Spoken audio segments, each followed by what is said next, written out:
Welcome to Pirate Money Radio with your host, Kevin Freeman, helping you unpack the economic headlines and providing real money solutions. Hello, America. It's so good. We're here at AMFEST still.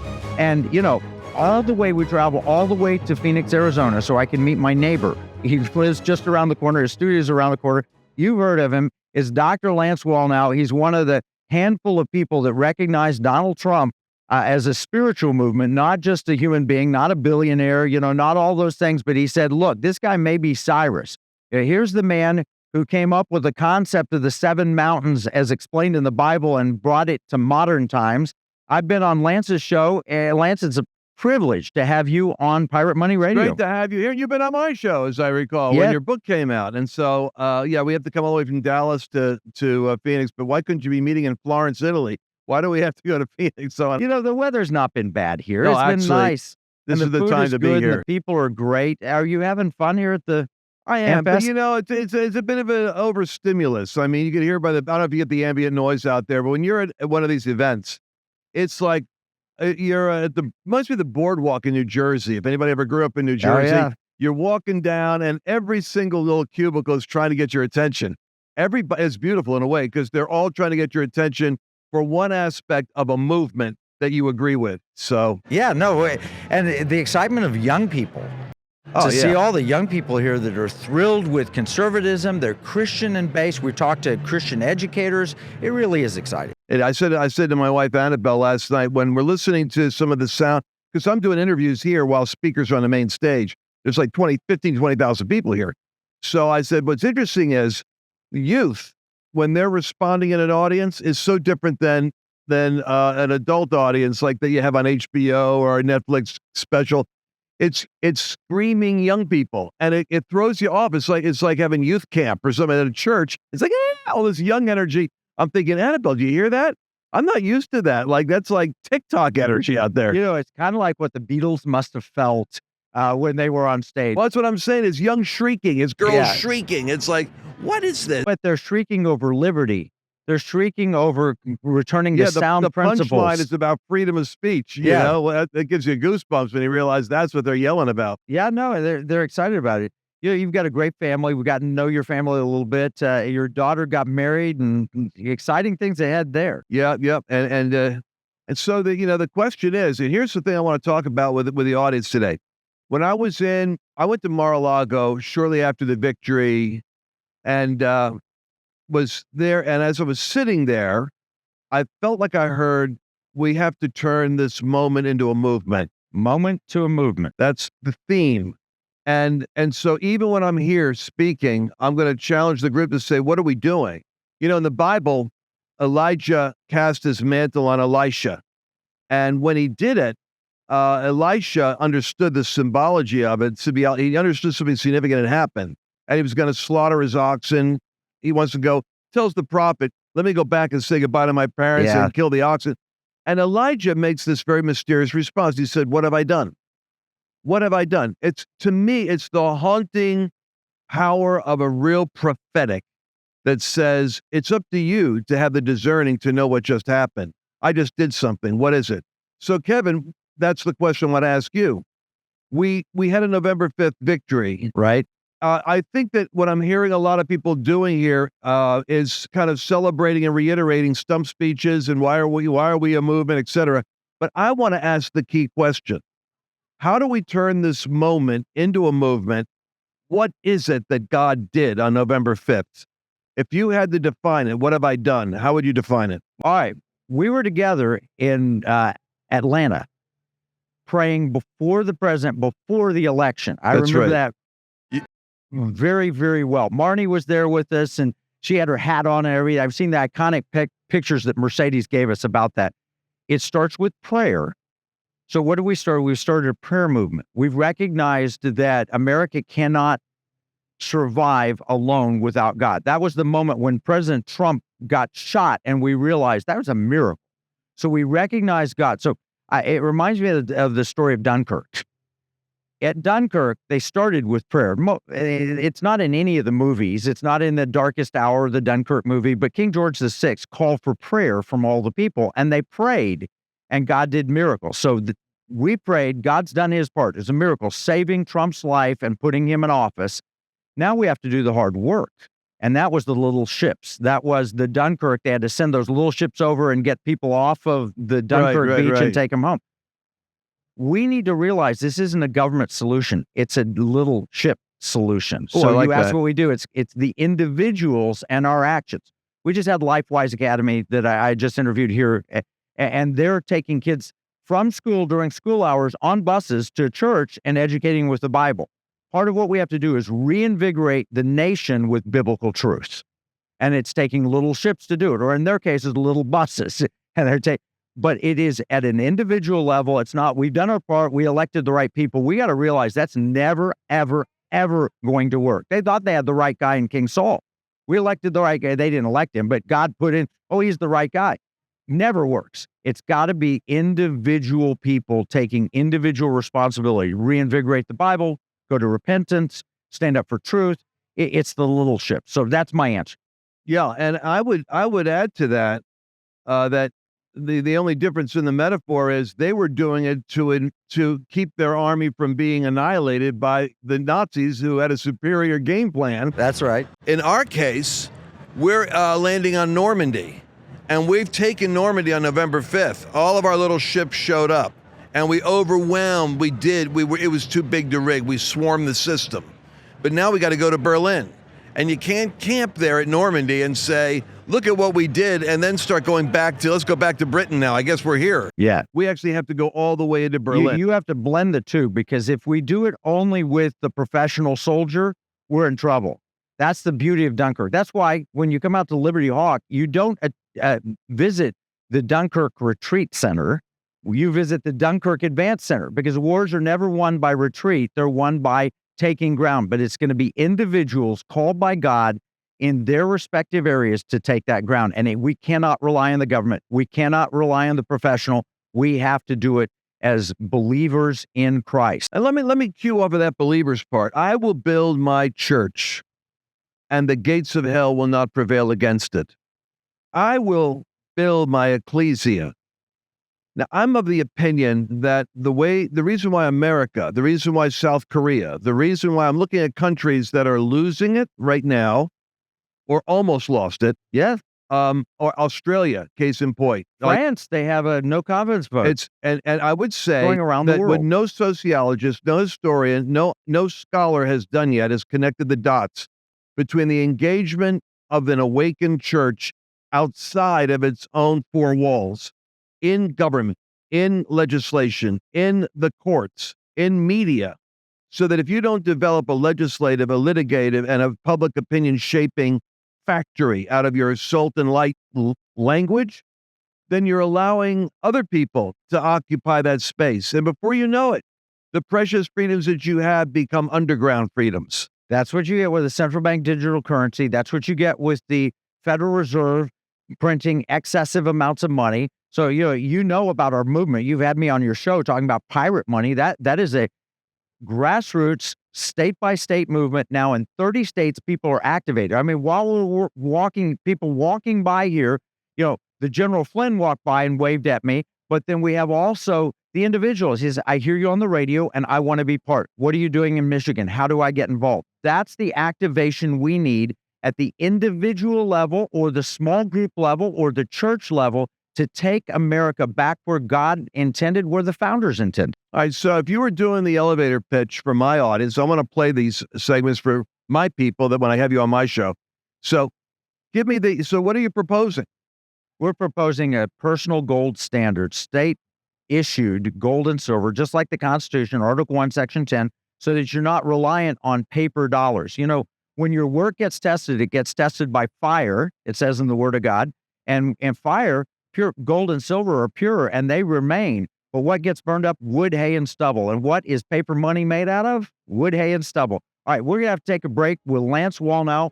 We're going to come back and we'll talk a little bit more about pirate money, all the exciting things that he's doing. He knows President Trump and President Trump knows him, which is exciting. We'll be right back at Pirate Money Radio with the great Dr. Lance Wallnau. Here's a $10 bill. It's got the picture of Alexander Hamilton on the front of it. You know, it's kind of sad. When I was 10 years old, everything that I could buy for $1 now costs about $10. That's the cost of inflation. It's just paper. It's not backed by anything. You can't exchange it for gold and silver. You used to, but you can't do that anymore. And that's unfortunate. You know, pirates wouldn't accept this. Pirates, they wanted gold and silver.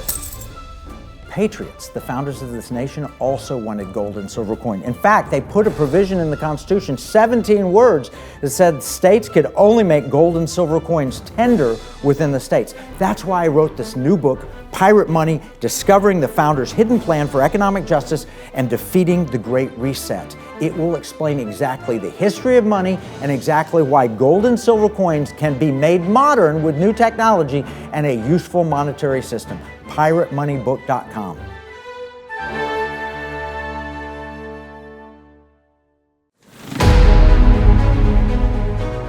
Welcome back to Pirate Money Radio with your host, Kevin Freeman. We're talking with Lance Wallnau here. We're at AMFEST.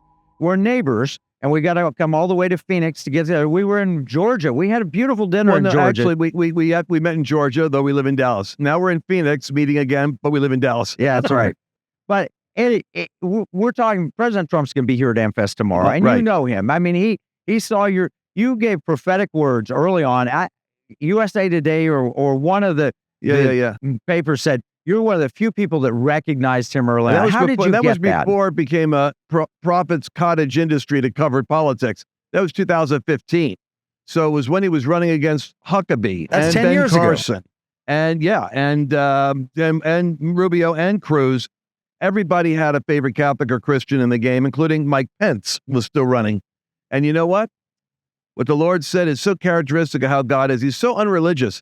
He said, Donald Trump is a wrecking ball for the spirit of political correctness. That's the one. That's the 45th president will be Cyrus. So I look up the Bible, Cyrus, and I realize it's not a Jew.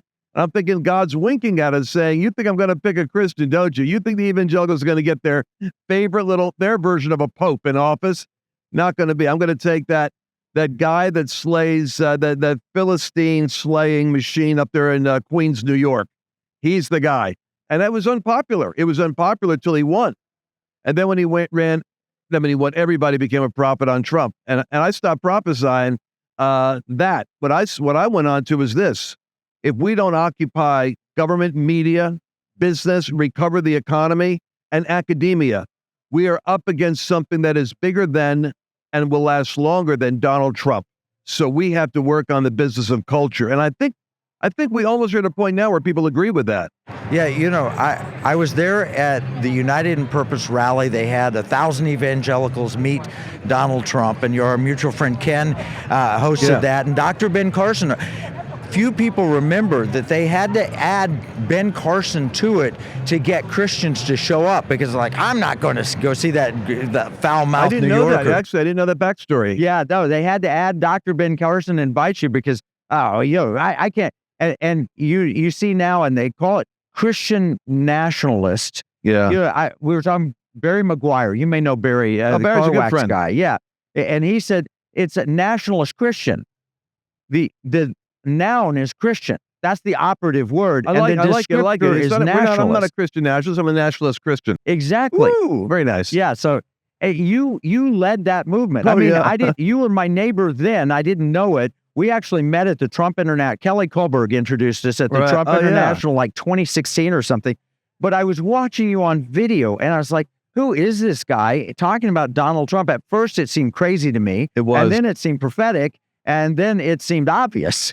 And that's the progression we go through. First, it seems crazy. Yeah. So a lot of people still think I'm crazy because then the problem is whatever you talk about next sounds crazy. Yeah. Until it's obvious. Yeah, and it became obvious, and now believers. There's a whole convention. 20,000 people are here talking. You'll hear the Trump rallies and the roars, but you want to get them to really get excited. You talk about Jesus, and then it explodes because these people put Jesus first. Now that's why they're Christians, and there's a modifier. They're Trump-supporting Christians. Right. They're not Christians supporting Trump. I love that, nationalist Christian. I will now. You taught me something there, and Barry gave me something. So here's what the next iteration of crazy is. Ready? Okay. So I started off in 2016. Donald Trump is a modern day Cyrus. 45th president of the United States will be an Isaiah 45 man in office. I hung out with prophets in 2020 because I didn't have a sense that I didn't have a settled sense that he was going to be in. And so I wanted to be around people that really felt that he was, but I couldn't say it. Like Kim Clement and others like that. Kim was dead by that point, so I didn't have the benefit of him talking to me. But didn't he prophesy about He prophesied Trump should be a trumpet. And then, when he comes into office, he's going to be a man, then disconnected from Trump, another part of the prize. It's like Nostradamus. Yeah. You have to piece it together. And I told him that when I had dinner with him. I said, you're Nostradamus. When you're gone, they'll be piecing your prophecies together and creating a construct for whatever. A meteor just hit the earth. Kim Clement said that 100 years ago. Yeah. So, but the reality is that the next big thing, it won't be Trump. It's going to be sheep nations and goat nations. That get ready for it. They're going to say I'm crazy. But Trump is here during the era of global shaking. If you look at what's happening in Germany and with their government, look at what's happening I'm going to talk about it tonight. Yeah. Look at what's happening in South Korea. Look at what's already happened to Australia in terms of liberty and freedom of speech. Then you look at El Salvador and Argentina and the United States. Right. Look at what's collapsing in Canada.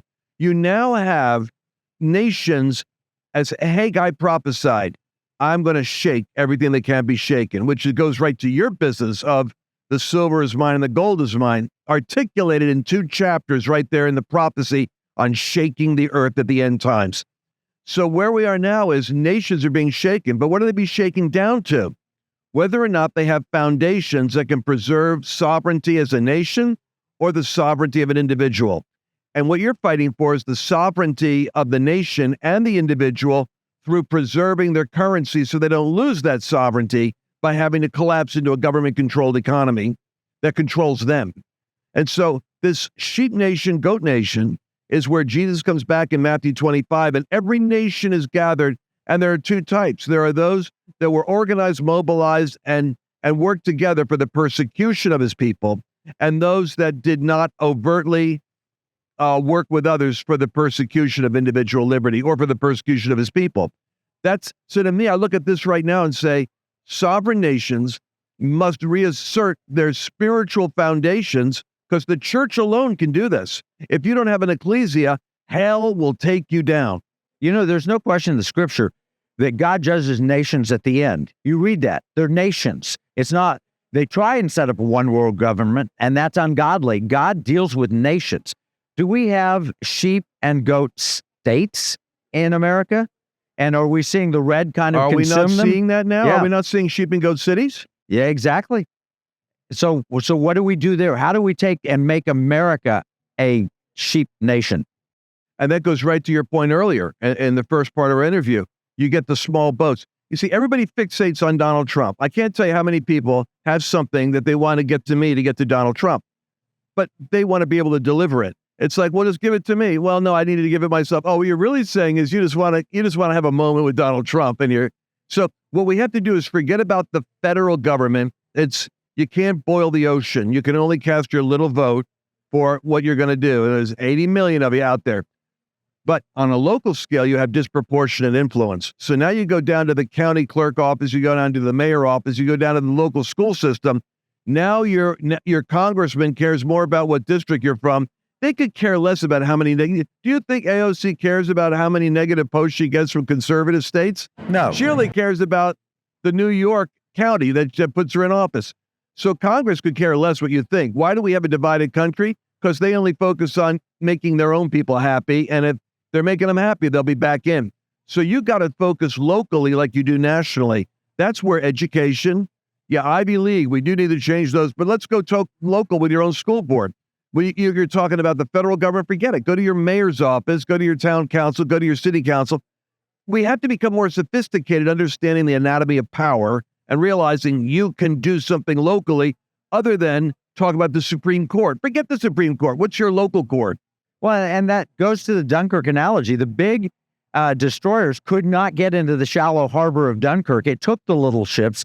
And frankly, that's what people are revolting on. Don't put me one size fits all. Don't give me your California principles of how to run my school. I want to have my say. I want my children educated with our values because it's very different in California. I lived in California. It's very different in California than it is in Texas.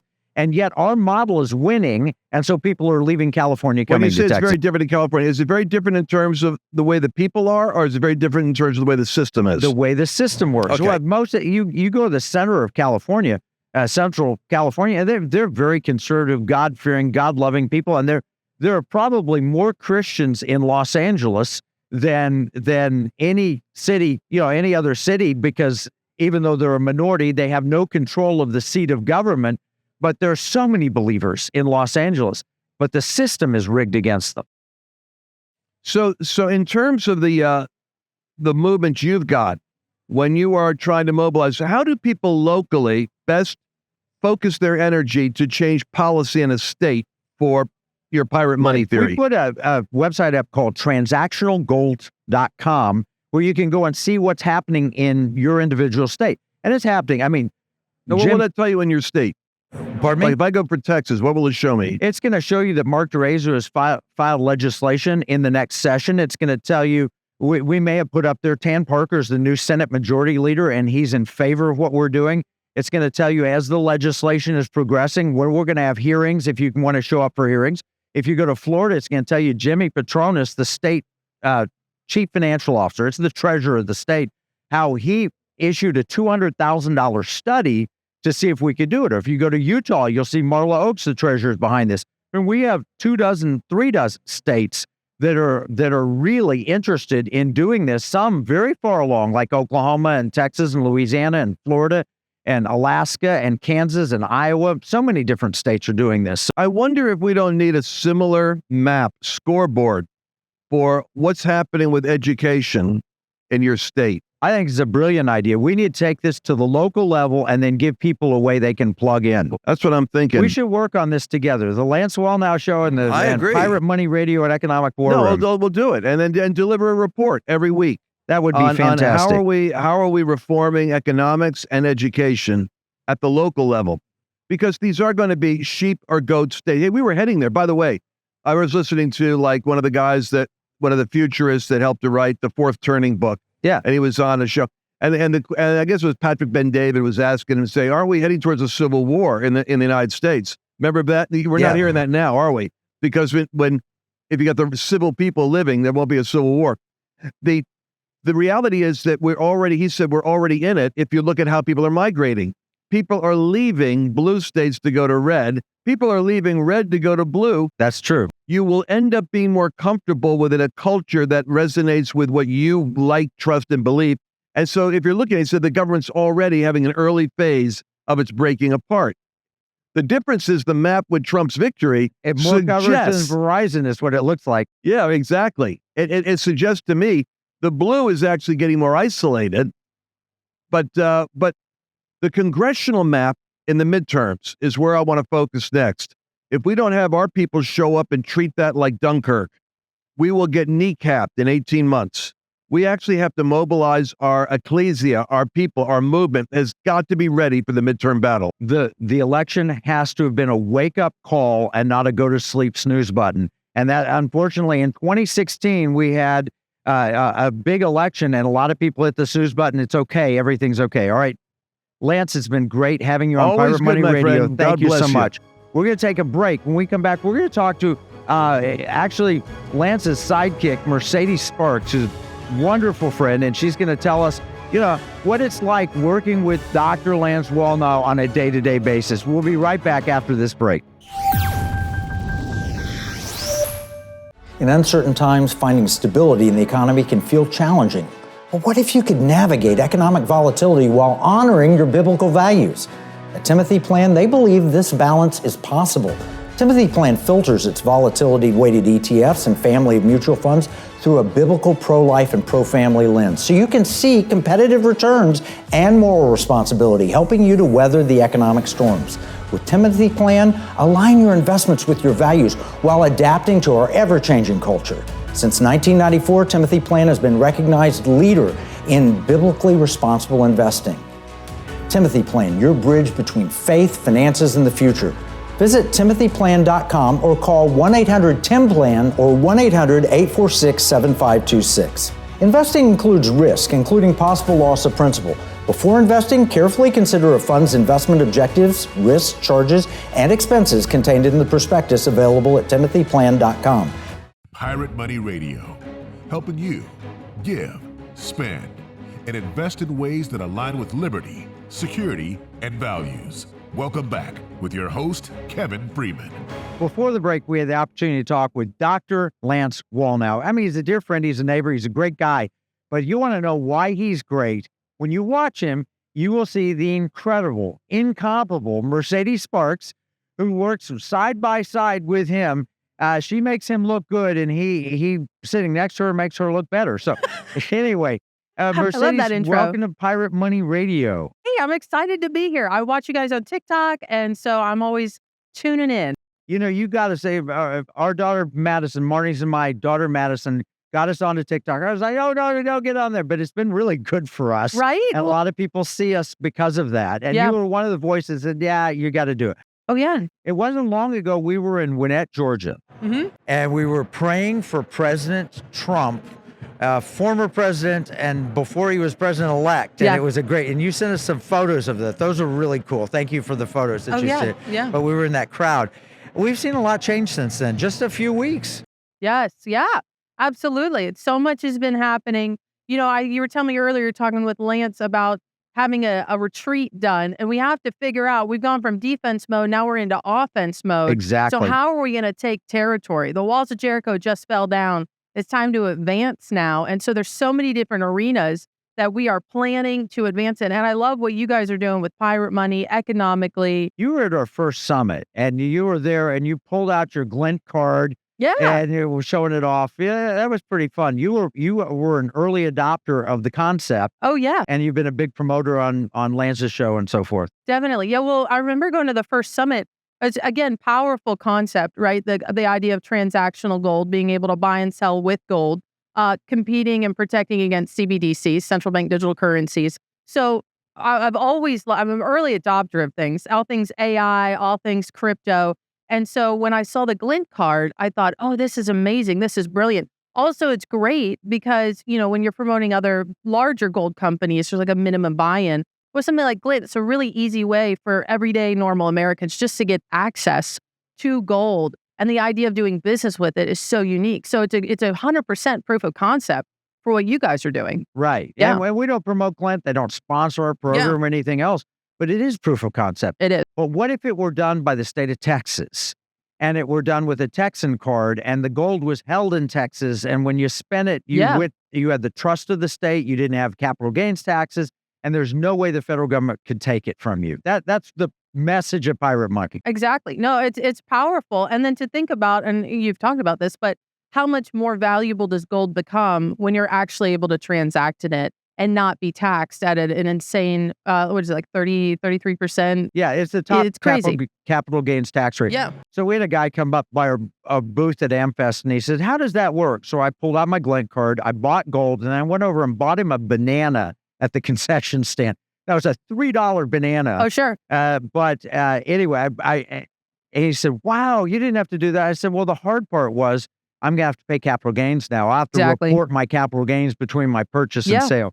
But we're talking about state-based solutions. And Lance was talking about, we've got to get in education. We've got to get in all these.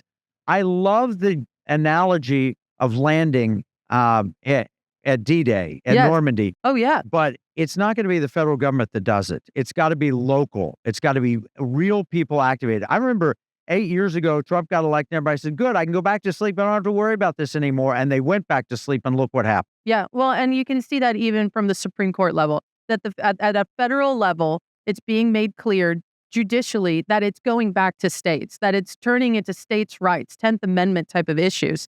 And so 100%.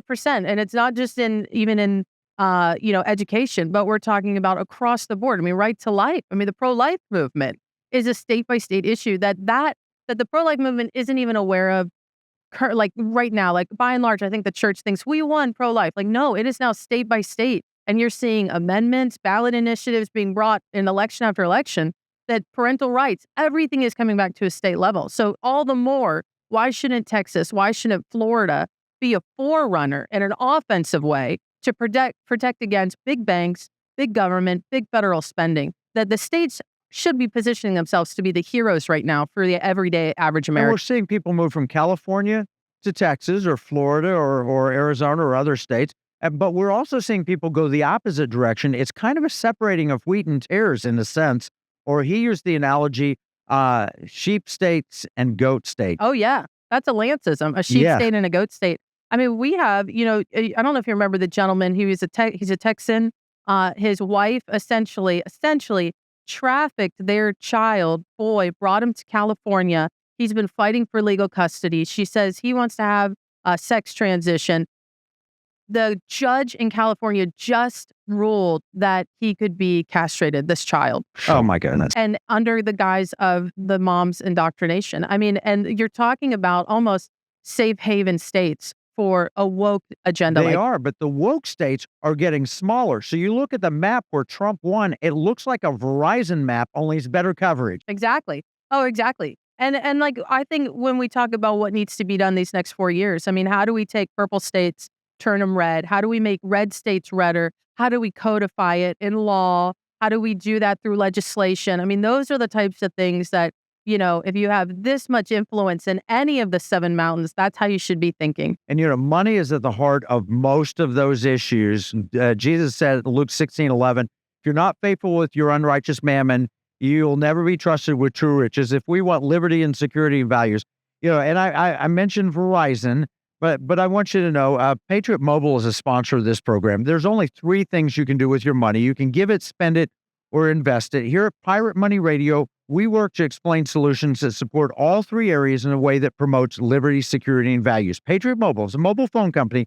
They support the Pirate Money Radio program. Patriot Mobile uses U.S. carriers, including AT&T, Verizon, and T-Mobile, and they operate on both Apple and Android phones. More information about the economic war room and Patriot Mobile is available at piratemoneyradio.com/AFR. That's piratemoneyradio.com/AFR. And the people at Patriot Mobile. Love They're Patriot good Mobile. people. You learn more, go there. Yeah.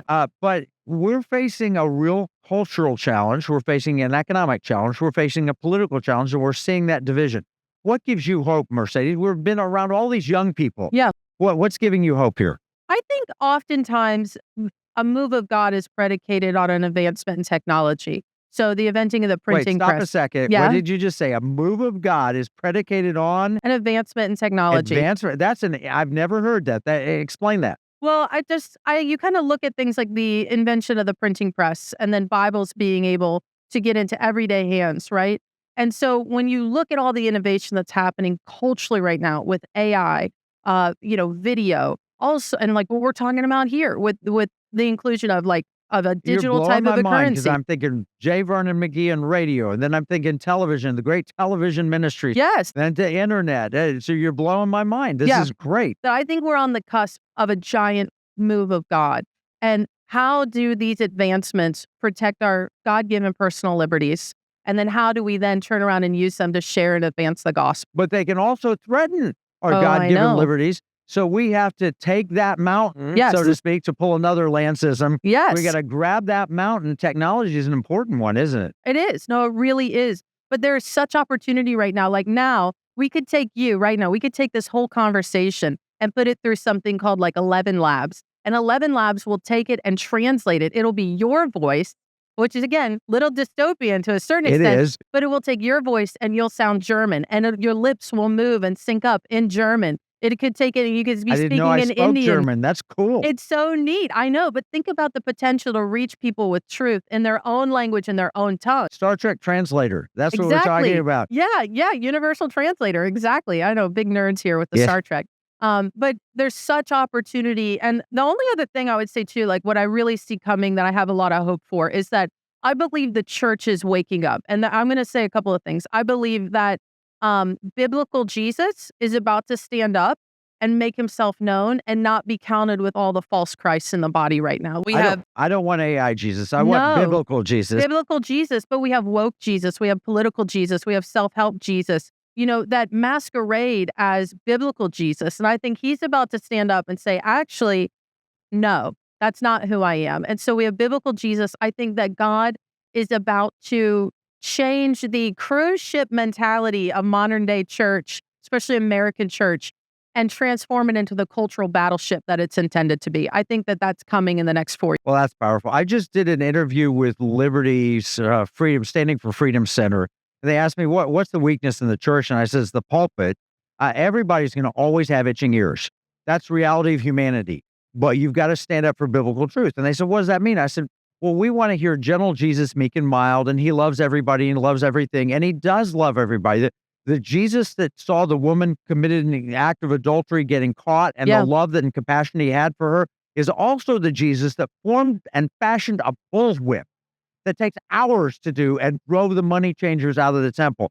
So he has compassion on the individual and love for the individual, but he hates things that send little kids to hell. Correct.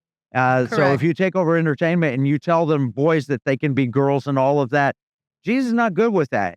They said, the other question was, Jesus doesn't ask you, that's Old Testament to repent. That's Old Testament. Read Revelation. 5 of the 7 churches were told to repent. Wow. 1 was faithful and 1 was persecuted, and the other 5 were told to repent. Wow. Well, and the other great thing about the Bible is that it defines for us love, right? Like when people want to come at you and say, oh, Jesus is love. He's all love. Well, great. Corinthians defines for us love, does not rejoice. Or love is true. Love is patient. Love is kind. It doesn't envy. It doesn't boast. Isn't proud. Isn't rude. Isn't self-seeking. Love keeps no records of wrongs. Love does not rejoice with iniquity, but rejoices with the truth. And so when you have Gay Pride Month in June, and they're saying celebrate. No, it does not rejoice with iniquity. It's not rejoicing with sin, but it rejoices with truth. So we speak truth, we speak it in love.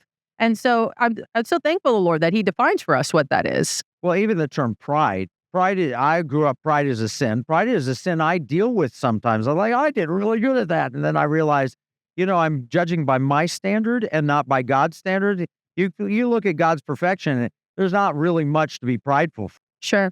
Yeah. And I would say, to go back to the whole false Christ idea and God changing his church, the word I would give caution-wise is that for a season, it's going to look like disunity in the body. But the reality is you can't have unity with a false Christ. You can only have unity with biblical Jesus. And so as all of this emerges, the last thing that gives me hope is I look at people like a Barry Maguire, and there's this young guy, Bryce, I watch on TikTok, and I have another good friend, Gordon Pennington. And God has gripped these men with zeal to share their faith and to evangelize. And so I am excited about that. We just had Barry Maguire here for an interview. He's a good friend. And Mercedes, thank you so much for being part of Pirate Money Radio. Happy to be here. We have to take another break. When we come back, we're going to be talking with the great Gene Bailey from Flashpoint. I mean, it's a superstar lineup here. Lance, Mercedes, and Gene Bailey. We'll be right back with him right after this break. The spirit of patriotism has prevailed. The battles may have changed, but the values remain the same. Today, in 2024, we find ourselves at a pivotal moment where the call for unity, freedom, and a better future echoes louder than ever. For more than 10 years, Patriot Mobile has been committed to supporting the values that make our nation great. With affordable plans and reliable nationwide coverage, Patriot Mobile is not just a wireless service. It's a call to action for those who believe in the American dream. Because this year is not just any year, it's the most important year since our nation's founding. Choose a wireless carrier that shares your values. Choose Patriot Mobile.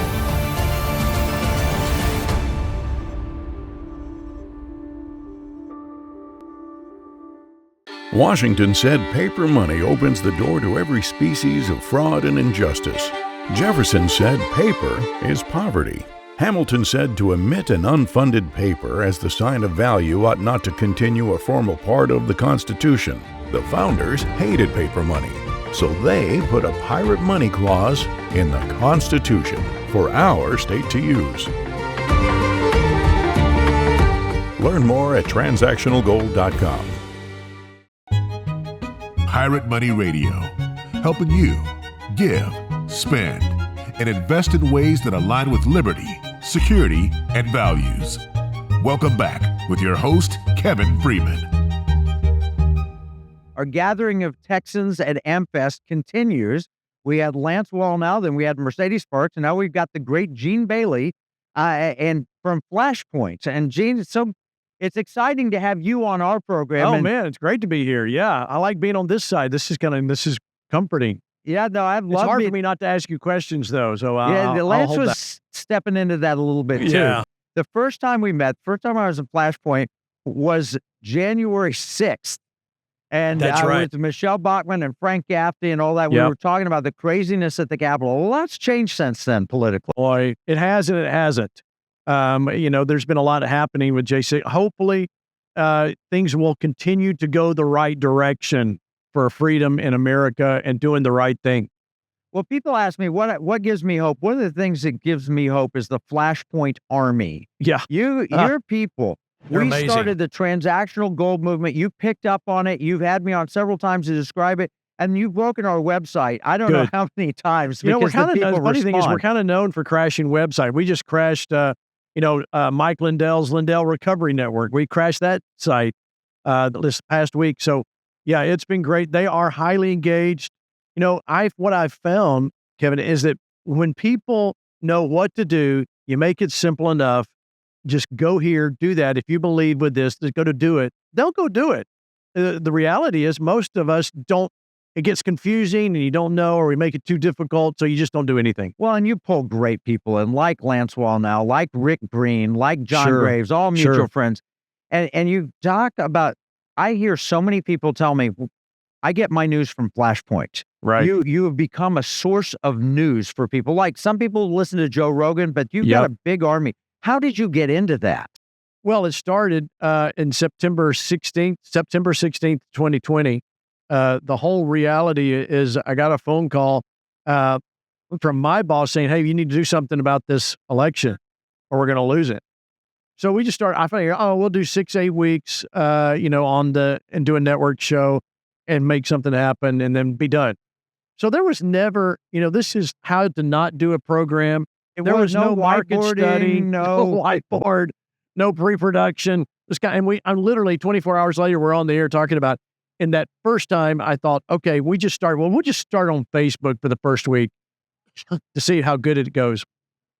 And it exploded. And I'm like, wait a minute, there's no way that many people are watching on Facebook. Come on. And it was a staggering tens and tens of thousands were watching. And then we really caught a wave. People understood. I can tell you what it was Chris Wallace moderated one of the debates. Yes. If you remember that. I do. And at the end of that debate, there was the conservatives across America would figure it out. He's not a conservative. Wait a minute. Fox News is not what we thought it was. And we're not really there was this sudden revelation of the legacy news media wasn't giving you the truth. And, of course, you can look at it from two perspectives, is that we just stepped in at the right time, but God opened the door and we were there. That's how it always works, right? And it's just like, I couldn't have planned it any better, but I would love to tell you, I had something to do with it, but I didn't. Noah didn't go to college to learn to be a shipbuilder. That's right. But Exactly. what is your background? How did you get into? Well, it's been television since the 70s. I was going to be an actor, and I was going down that path, loved it, and realized the real power was in television, to be behind the scenes. So my whole goal was producing and directing, which I did for many, many years all over the world, which was great. And got into, a lot of startups and But that's building a network. entertainment media. All that. And that was really, that was the goal. And then I would say probably 10 years ago, started doing more in front of the camera and being able to speak to, because I understood the medium of understanding how to get to the people, what people were interested in, timing, all that stuff. So, But how did you get into news? News is a very different. I had a friend.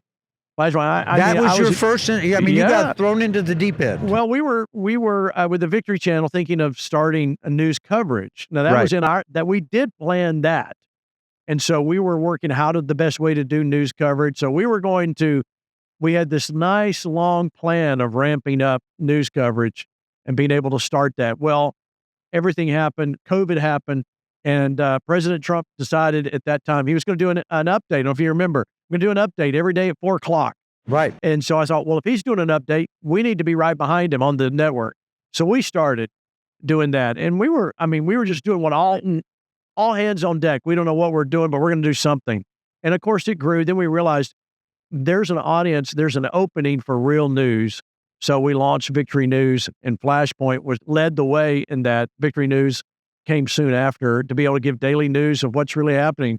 And listen, it's just taken off. You get a sense of timing and audience and so forth. That's great. I remember a friend in high school.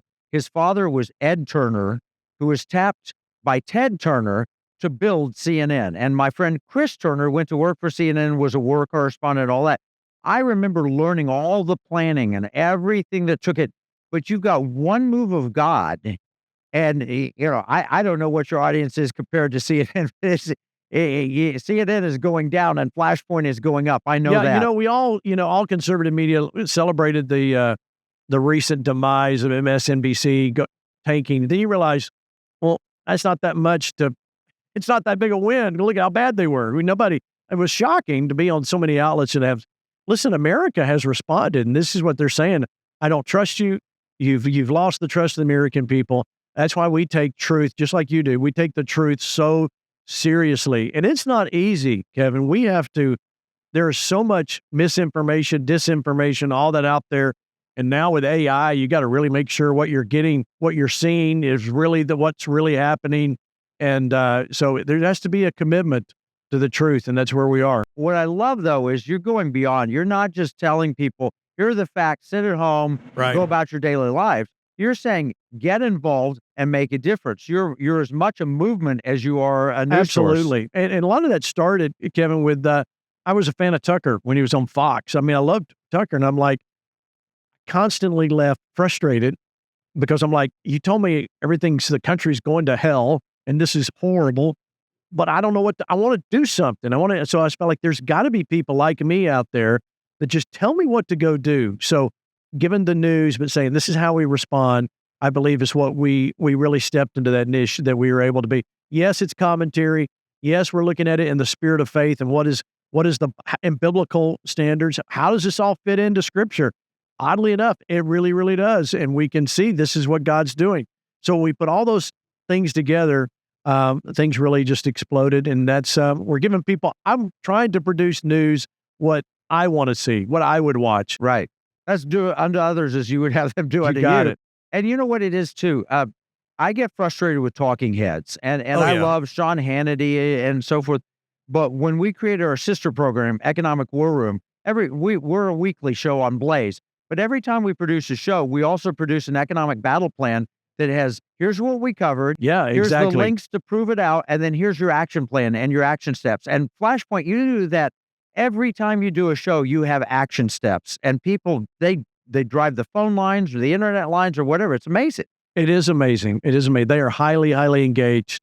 And I'm just humbled by it. What's your favorite topic or show that's had an impact on you? Wow, that's a tough one. I think, it's, when we talk about the kids, I think when we, Say it. Jim Caviezel and Angel Studios, when we, Sound of Freedom was coming out and we really dug into that topic. It was an eye-opening, and I hate to say that was one of the favorites. That's a hard topic. But it was a hard topic, but you could feel the people going, oh my gosh, what is happening in America? What's happening in the world? And we didn't know, most of us didn't know it was really that bad. So it's when we get to those topics that really change, what's going to change the viewer at home. I have this viewer in my mind at home that as they're like me, they went to school, they didn't really pay attention in civics class. They don't really understand how government works. They just know something's wrong, Kevin. Something's not right. And so what do I do? I need to do something to fix it. Either I've got kids or grandkids. Tell me what to do. That's the guy or lady I want to talk to. Like you've got some financial, you're probably got some money, you're a little bit older. I'm not trying to be Charlie Kirk. I mean, my audience is older, and that's great. It's going to take all of us. And I want to see them make a difference in their world. So that was one of the things, was the Sound of Freedom. And we were talking about child trafficking, of course, the border. But then, at the same time, I can say when we talk about transactional gold, I'm like, this hits everybody. This is something we all want to do. So I'm like, you saw what happened. I say, well, this is easy, guys. We got to this affects us all. We got to protect our finances. We got to make sure we're not going to be looking at a zero bank balances everywhere. So let's get behind it. And that's what we did. And I'm so grateful. So I think what you just described is more flashlight than flashpoint in a sense, because you're shining a light for people to illuminate truth so they can know where do I find the door so I can go take action. Yep. And you're showing them the door. All right, we've got just a minute left. What gives Gene Bailey hope? We're here at AMFEST. What gives you hope? You know, when I see young people coming up and saying, I didn't watch your show, but my mom and dad did, and then I started watching, and I see so many, when I see the next generations coming up behind, that gives me great hope, because I see people, the conservative movement just isn't a movement.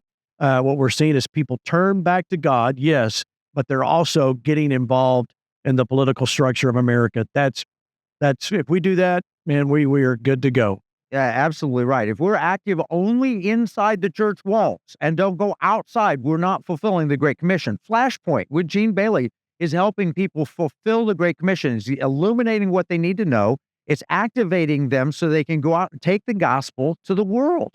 I mean, it's not about politics. It's about Jesus. And that's what I love about Flashpoint. All right, this is Pirate Money Radio on American Family, AFR.net. You can get us. You can get us wherever you get your podcasts.